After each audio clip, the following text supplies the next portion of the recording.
Hey everybody, welcome back to the shop, and it's good to be back in the shop. We've had a great time on our 2-week excursion, visiting a lot of folks and meeting a lot of you viewers out there, and we just had a great time. It was a very rare opportunity to be able to take a trip like that and hit the road and see some new cities that I've never been to a lot of new states that I haven't never been to, and yeah, just meet a lot of new people and a lot of my viewers out there. So we had a great time, and I want to thank everybody that took their time to come to the meet and greets. There was a lot of people who drove from many hours away to come to the meet and greets. I mean, it was just amazing how far some people drove, many hours to get there. But we had a great time, and I'd like to talk a little bit about the meet and greets. I've got a couple little short videos that I can throw in there, and I just have a lot of stuff that I'm going to be putting in this episode. It's not going to be another machining related video, so for the viewers that just are here to see the machining, this may not be the video for you. I got a lot of things to share. I picked up a lot of new goodies along the way, some things that I collect here for the shop, some tools that I get for the shop, and then of course we got some of our viewer submitted things. I've got some stuff that people give me when I was on the road, and then I've got some stuff that's been coming in on the mail or through the mail system, so I'm going to take this episode, since I just got back here to the shop. I haven't been geared up for any work yet, although I do have a bunch on my plate. I've got the pieces down there on the lathe that I had started a few weeks ago doing the facing, and I want to get started on those, drilling and tapping and turning them.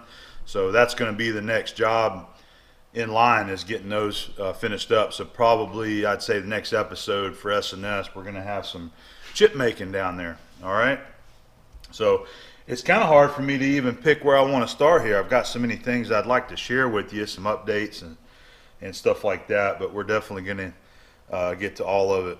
But just to kind of recap what's been going on, so I've got a couple more, well, I've probably got one more week off medical leave, and I'm going to make use of that time being in my shop, just getting things done. I'm getting some organizing done out here.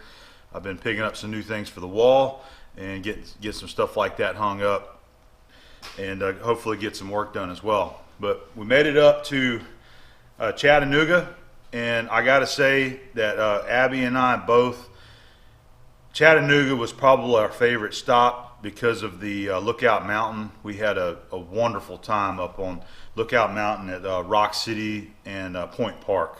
We did both of those and absolutely loved it. So I've got a lot of videos of the adventures along the way, so if you don't already know or don't know about Abom Adventures, that's my other channel. You can go check those videos out there, and any of my shop related videos I'm going to be putting here. So I did do several shop tours along the way. The first shop tour will be at Tennessee Valley Railroad, and I got the backstage pass in there to actually see the machine shop up close in person. So I've got lots of video of that. That's going to be coming out real soon. We got a little video of the train ride. And another viewer that I just recently met, he was at the meet and greet, Michael Brandt. He's known as Garage Bound LLC. I stopped by his shop, and we got some video of his place there too. So it was great to meet Mike, and he gave me a wonderful Wilton Vice when I was there. So we'll take a peek of that in a little while too. So we really enjoyed Chattanooga. I think it's a great town. It seems to me, it feels like a big city town in a very small footprint. That's kind of how it feels. It takes 10 minutes to get from the north side down to the south side of the city, and so I love that. But from there we went up to Kentucky, and we met up with Steve Summers at his shop. Steve, it was wonderful to get to finally see your shop there in the hills of Kentucky. Beautiful country up there, man. It's almost makes me jealous that my property is not sitting on something so beautiful, but I'm down here in the middle of the busy city. But we got to see Steve Summers' shop and visit with him. I got a shop tour of his place, and then after that, the next day, we moseyed over to Brian Block's place, his shop barn, or I think he calls it the barn shop. So he's up there in Shelby County, Kentucky, right in the middle of bourbon country. And we got to do a nice tour of his place. And I'm really excited about sharing that one with you too, because we kind of walked around the property. And I filmed some things that Brian doesn't normally share on his videos. Some of his other outbuildings and his old trucks and things like that. So I'm really excited about getting the editing done on that. So we had a wonderful time visiting Brian. And then that evening we went over to Louisville and had our cool meet and greet there at Garage Bar in downtown Louisville. And got one little short clip that I can share that. You know, whenever you go to these meet and greets, honestly, this happens every time. Even at the big bashes, you know, you get busy talking with the folks, and everybody wants to come up and have conversations with you, which is why you're there. So I'm not focused on the camera and taking video. And a lot of times when I do get a chance to grab the camera and take a quick shot, some people have already gone, so you don't see the full crowd that was there, you know, when we first gathered. But that was a great meet and greet. So thank you everybody that came out to that one. That was another really cool city. We got to enjoy the Louisville Slugger Museum. That was really fun.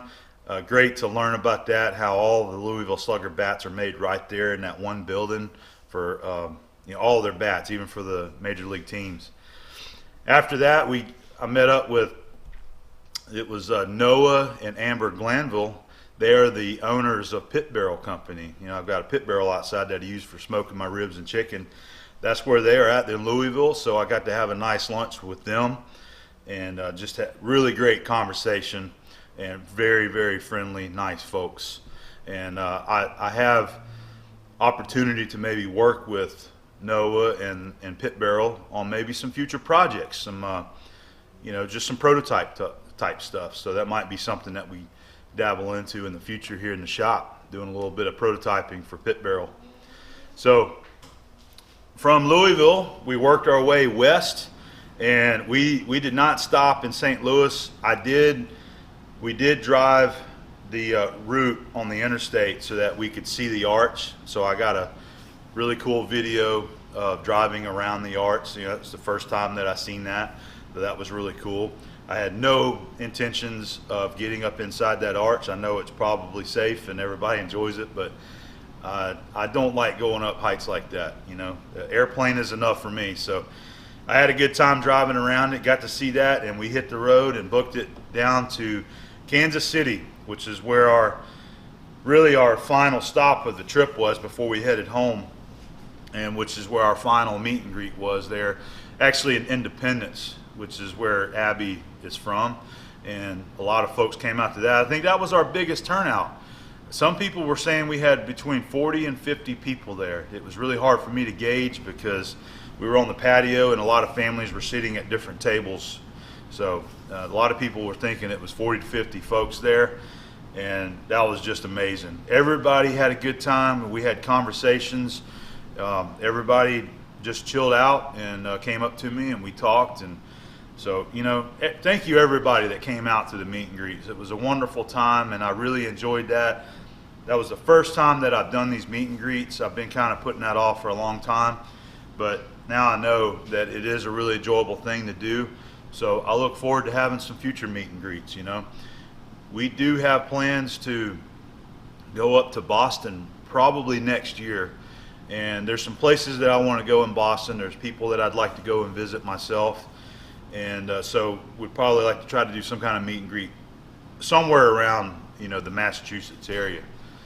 All right, and then we're going to be having another meet and greet this November for FabTech. We're going to be doing that at JD Brewer's shop in Atlanta. So we'll talk more about that in another episode as well. But just to kind of finish recapping this trip, we had a great time there in Kansas City. I've got video of some of the places we went. Union Station. We went to the World War I monument there. Harry J. Epstein Hardware Company. Man, what a place. Coolest hardware store I've ever been in. I've got some tools from that place. I got a couple here. I'll share with you that I got from the Epstein Hardware Company, and we just enjoyed our time there. It was great to see that city, and after that we started headed home. and our last major stop was down in Pine Bluff, Arkansas, where I visited Bill Ashcraft at 5 Star Machine, and also Dana and Patrick McAllister, which they're friends with Bill and they work there with him. So I've got a video tour of his shop as well, and he's got a great manual machine shop, job shop, just like I have here, and just really nice, wonderful folks. So again, I'll just look forward to sharing all this with you.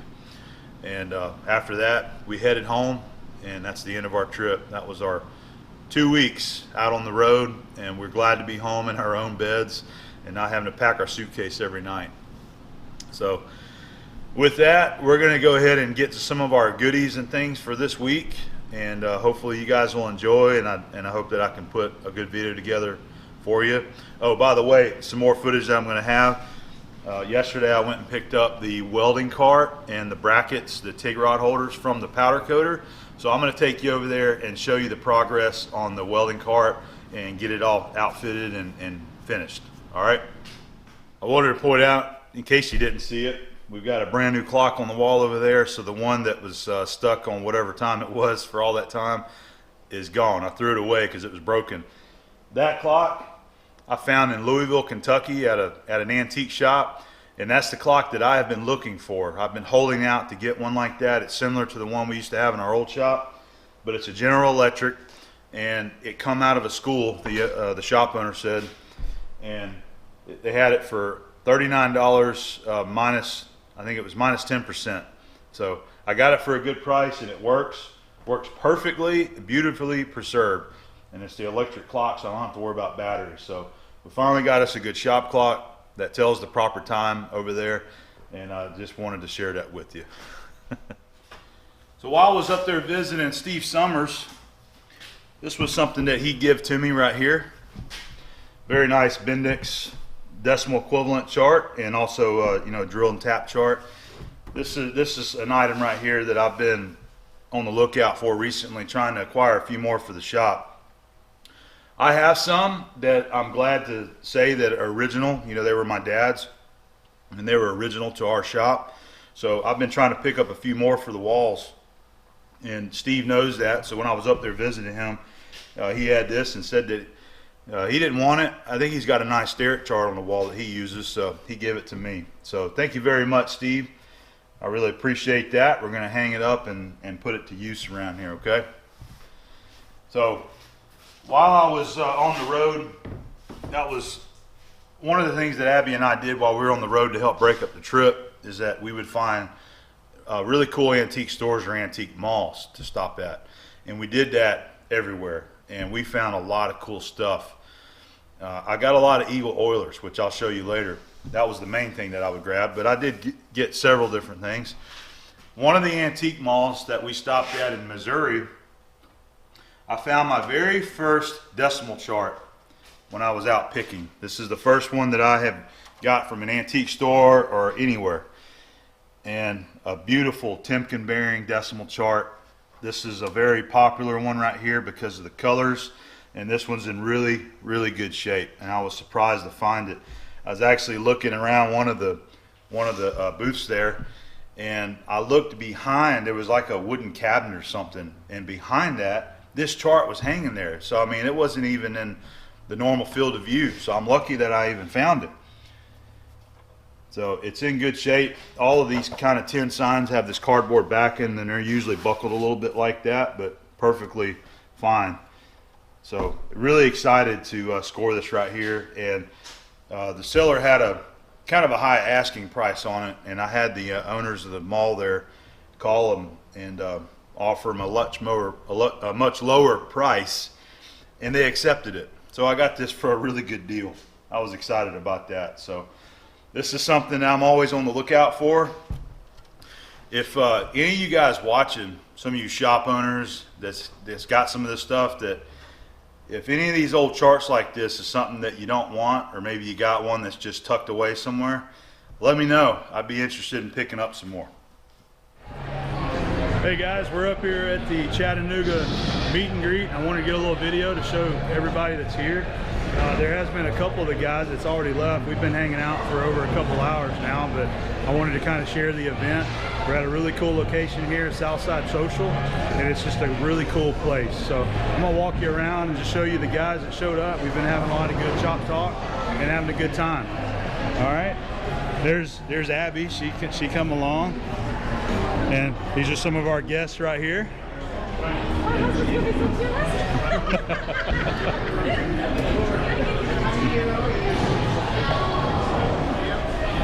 Getting everybody on video, doing a little meet and greet video. Look at this guy. Look at who showed up, Jody. Y'all probably know him for welding tips and tricks. I'm glad you came, Jody. Been having some good talks with him. And here's some of the other guys here that showed up. I gotta get me a fancy gimbal like that for a GoPro. Got to get you one, man. Fuzzy windscreen for the mic and everything. Yeah. Looks like a little troll doll. Yeah. There's JD Brewer. JD Brewer. All right, just having a good time over here, hanging out with everybody and having some good shop talk. So just wanted to share that with everybody. All right. In a recent episode, I shared these Norton oilstone cases that I recently got. I got this one here, it's a 6-inch and then an 8-inch. So the reason why I'm bringing this back up again is because of this guy right here. I found another one while on the road, and I was just totally blown away whenever I found this guy right here. So I'd like to share a little story about this one. We're going to move this one off out of the way. This is a cast iron case for an oil stone. It's got the original stone in there. That is an Arkansas stone, and this lid fits perfectly. Doesn't move around at all. While we were antiquing along the route there, I found one in Tennessee, and it was way off the road, several miles off the road. And went through cornfields, and we ended up at a dead end at a house, and behind the house there was an antique store, and you could tell because they had a lot of signs and stuff out there. But one of his little buildings there was like a shed that he now just stores all his stuff in for his antiques. He had a case there that was closed up, and in the bottom of that case sat this Norton oilstone right here. Could not believe it. This is the first time that I have seen one, out as we call the wild. The only ones I've seen before were online. But I asked him if I could see it, so he opened up that case, and I pulled this guy out, and I just couldn't believe it. So I had to have it. He drove a very hard bargain on this because he claimed that he spent a lot on it, but he did deal with me, and he came down. And so just in case you're wondering, because you always are, I paid $125 for this right here. And I paid that because I love this stuff. And it's got a lot of great history to it. And it goes great with this shop here. But not only that, I got the story of where this one came from. And after that, man, I was just like, I had to have it. He had bought this from a wood carver just north of Chattanooga, and fortunately I don't recall the man's name or the business, but he said there's a wood carver there north of Chattanooga, and he was there at some point down the road. This is probably years ago. The guy had this, and he had it for sale, and he bought it from him. And that man was supposed to be the original owner of this case right here. So that man had bought it, and he's had it ever since, and he decided that he was going to let it go. He actually had it put up, he said, for a very long time. He was going to give it to his son, and one day he decided he was just going to go ahead and put it in a case and see if he could find a good home for it. And he believes that I was the one that was meant to get this, because I was the only one that ever showed any interest in this. And I didn't haggle with him very hard. He came down some. And he says that he wanted me to have it. So now I have it right there. And now I've got two of them.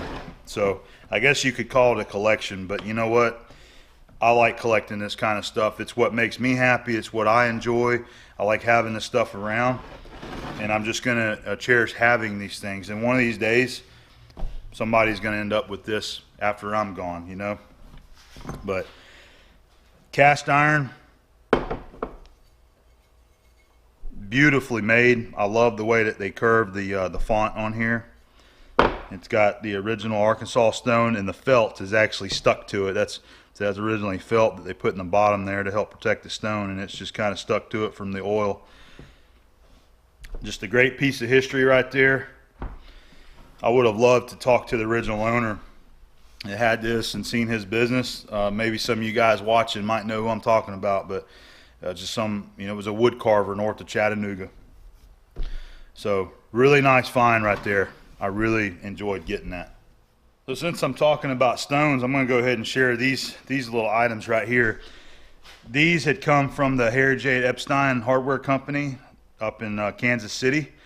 And if you're ever in Kansas City, I'd advise you to go by and check that place out. If you love tools and you love old buildings and you love the history of old hardware stores, go by Epstein Company and check this place out. I had a great time. I was probably there for 2 hours rummaging through all 3 floors plus the basement, and it's just amazing to see all the stuff they got there.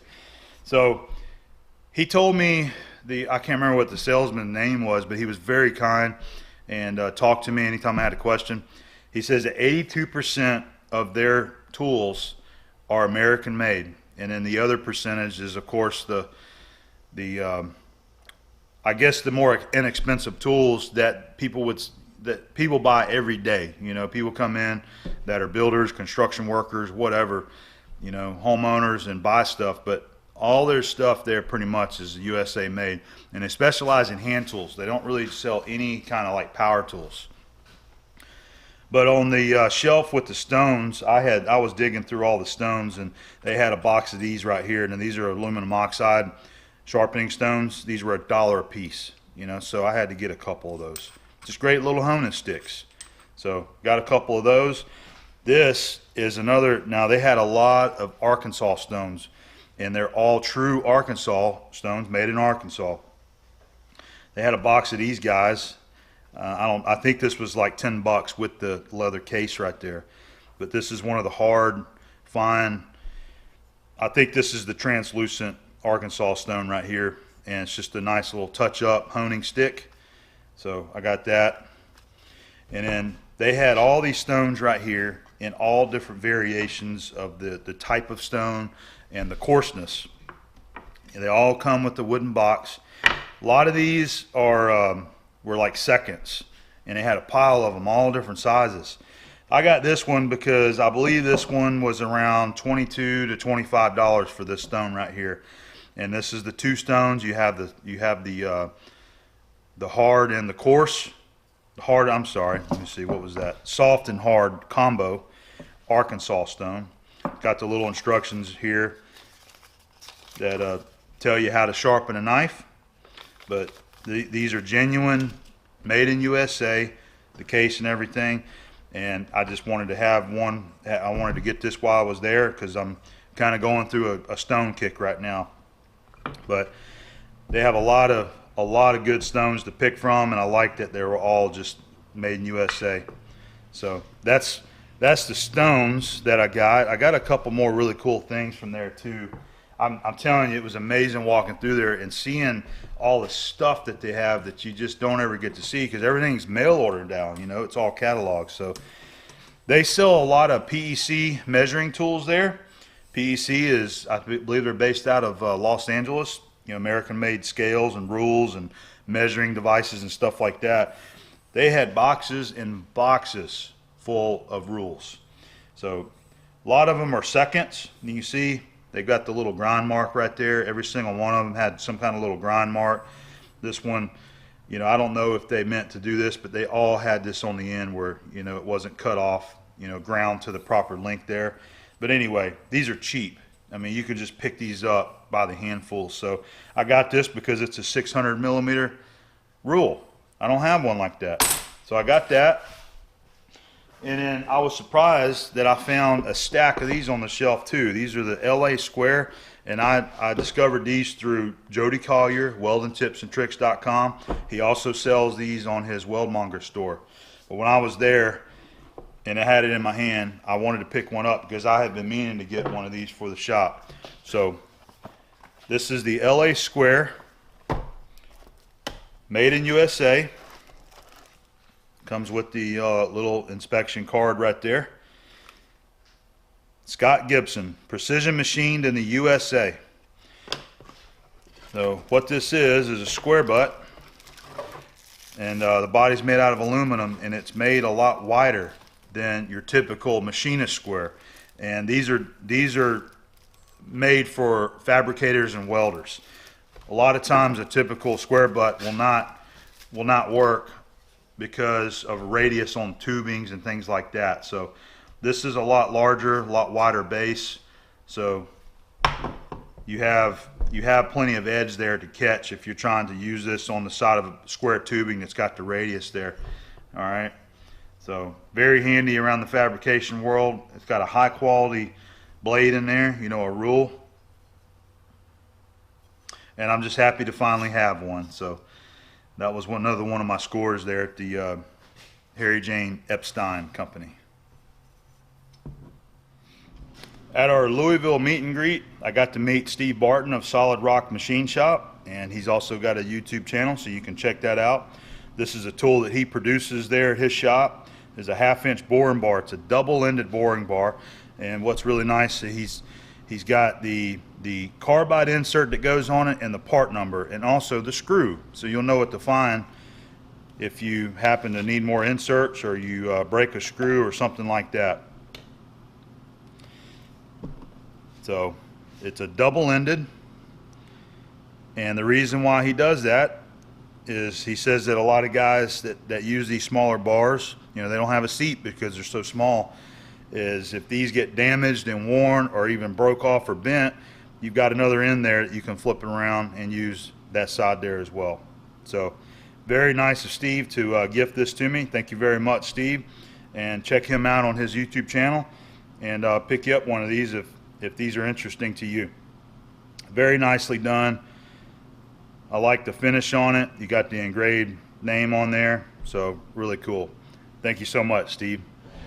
All right, guys, we're down here at in Louisville at Garage Bar. We're doing our meet and greet for the channel, and I wanted to give a peek at all the guys that showed up and get a little video before everybody left. We've already been here for, I don't know, about an hour. A few of the guys have left, so let's give a peek and see who's come.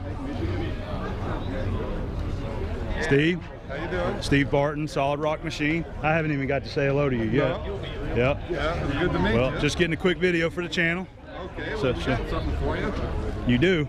Yeah, and it's probably just a midget for what you need, but...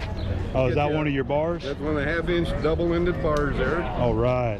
So we knew we'd come down here and meet you guys, and so we brought a few of those down. We have a few left over. Yeah. Thought we'd bring you down, and I figured the 3/8 you wouldn't have any use for, and I thought maybe a little bit, maybe for the 1/2-inch. I've got everything from little tiny bars up to 2-inch bars, Okay, so and I use them all.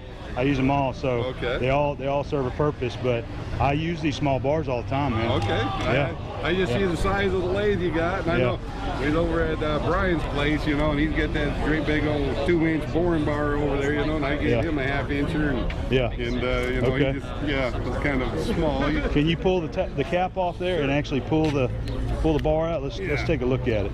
And so what you got, I like Sumitomo inserts. Yeah. And so anyhow, this is double-ended. Okay. And so what we found in my job, where we get a lot of apprentices and stuff, they'll come over here and they'll be boring, and they'll hit a shoulder and they'll break out that pocket. Okay. They don't have another boring bar, and they got a machine down that needs fixed. Well, hey, they can just switch it around. Yeah. And they got a pocket. Now this, you want to keep on, because if your holder is exposed over here, these edges are kind of sharp, and if you're using them, you could ding them or tools hit or it. something like that, pop that, and it'll protect the pocket, and it'll protect yourself from getting cut. Okay. Excellent. Very, very nice. You a bar too? Yeah, man, I got me a bar. So check it out. We got Steve. We just seen him just yesterday. All right, you got you one too? Got one too, yeah. All right, man. Excited about that. These are nice. Yeah, very cool. Now you sell these? Yeah, we sell those. Okay. We made a set of 100. This is my daughter Kathy and Rachel and my son Adam, and we got 2 boys at the house that they're all. I'm training them. I made a fixture. There's some videos on that. Yeah. So that they can learn the trade. And okay. If you can get the production work, I hate it, but for them, they like it, and then they can hone their skills. Yeah. Okay. So we do that. And so they made a set of 100, and we were trying to get those ready for that Bar Z Summer Bash. Yeah. And so we sold a bunch down there, and we sold a whole bunch of them before we even ready to sell them because the people wanted them. And so we had a few extra, but they're on their second set of 200 now. Okay. So the first set we were letting go for $65 a piece just to get in, and the next one's up to $75. Okay. And again, it's a double-ended boring bar. Yeah. And you get the insert. The screw on these things is like $3.50 a piece, just the screw, and then with the insert is about $5.50. So you got about $10 worth of hardware that comes with that. So okay. So well, thank you very much. You're welcome. And we will put it to use. I'll be sure to plug it whenever I use it on the channel. I appreciate that. Okay, we're going to try that again. We're going to see if we can get some video, everybody. Just try to catch some of the guys that's coming.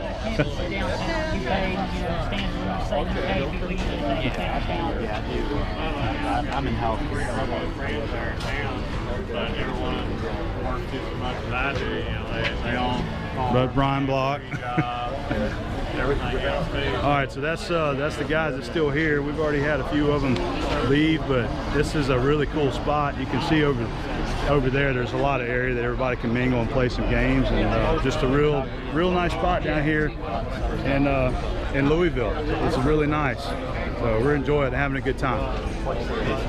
All right, we're down here with the last of the crew. Steve and Brian are still hanging out. This is Stragglers. Steve's got some ice cream there. It looks pretty good. Getting everywhere. Yeah. But this is kind of the wrap up of the meet and greet. I was going to turn around so that you can see the crowd that is forming behind us here at Garage Bar. It is definitely filling out. But we've had a really good time down here, and it's been a great time meeting these guys and hanging out with all the other viewers. It's been good. I've met a lot of people here tonight. So. Yeah, definitely. That's really surprising. Yeah. We had about 30 people turn out, so pretty good turnout. But that's it, man. I just wanted to kind of recap that. So.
Built by the American Automotive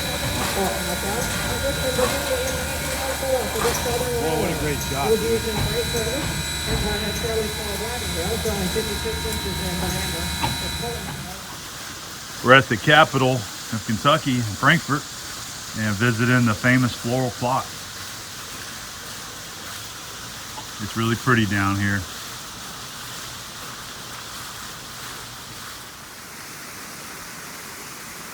All right, this is Rock City. We're almost down there to the Lover's Leap, which is where those people are standing.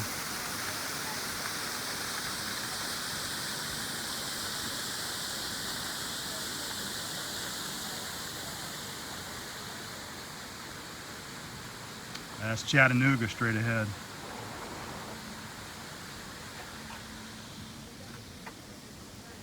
Cool place, huh? Very cool. Very cool.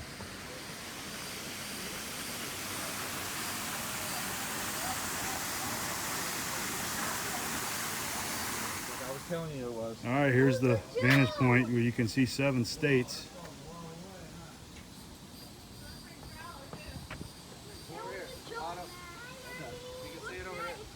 You see how it's round, it's curving? Nah, it looks pretty flat to me. It's pretty curved to me.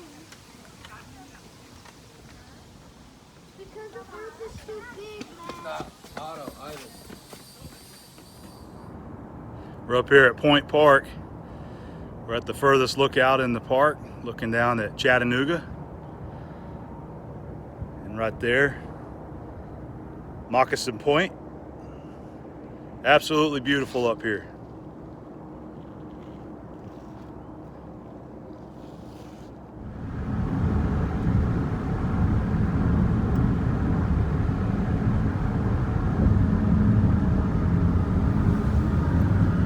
Mighty Mississippi River.